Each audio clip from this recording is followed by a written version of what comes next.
सातत्यानं सभागृहात आम्ही या संदर्भात आवाज उठवलेला आहे। बॉयलरचं धोरण, रिॲक्टरचं धोरण, सरकारचं कामगार व औद्योगिक सुरक्षा अधीश नावाचं खातं हे अतिशय अकार्यक्षम खातं आहे। नुसतं कागदावरचं खातं आहे।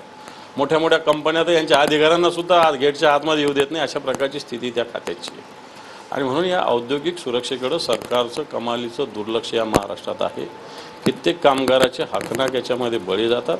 वर्षभरातच बघितलं, कोकणात झालं, बोईसरला झालं, आता हा डोंबिवलीचा अपघात आहे, संभाजीनगरात सुद्धा मागच्या काळात झाला, नागपूरला अपघात झाला। आणि हे सगळे अपघात जर बघितले तर सरकारचं दुर्लक्ष याला कारणीभूत आहे।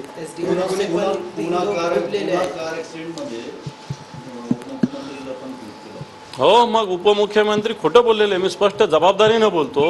त्यांचं तुम्हीच बाईट बघा की 304 कलम लावल्याचं उपमुख्यमंत्री सांगतात, गृहमंत्री सांगतात, पोलीस आयुक्ताचा बचाव करतात अमितेश कुमारांचा।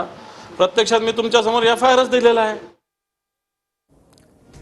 तर अंबादास दानवे यांनी सरकारच्या या धोरणांवर टीका केलेली आहे। औद्योगिक धोरण हे अत्यंत तकलादू आहे अशी टीका अंबादास दानवे विरोधी पक्षनेते यांनी सरकारवर केलेली आपण बघतोय। डोंबिवलीमध्ये भीषण असा स्फोट झालेला आहे।